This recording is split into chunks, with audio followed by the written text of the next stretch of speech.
Hello? Emily, kailan mo masisettle yung bills ng sa nanay mo? Malapit na ang deadline.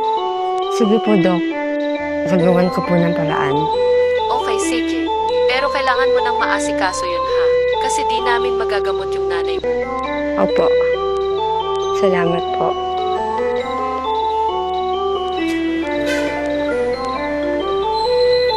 Hello? Mr. Valdez, may magpupunta po sa hospital na kailangan na kayo.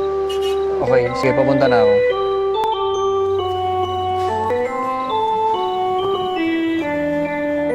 Mga anak, asan kayo? Mahanap rin kayo ni nanay.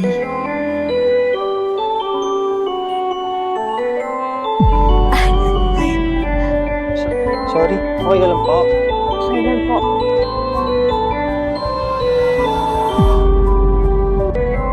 Ma, para sa'yo. Salamat. Ay!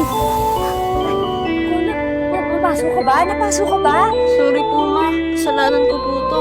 Salamat kasi naalala mo birthday ni Mama.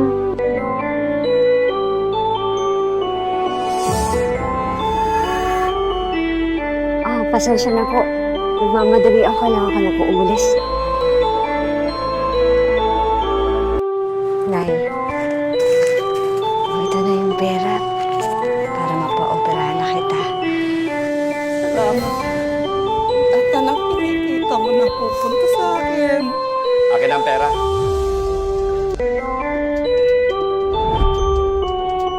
Ayan, akin sabi. Maawa ka sa anak ko, pinaghirapan niya yan. James, ibalik mo na yan sa akin. Hindi pa mamamatay nanay mo.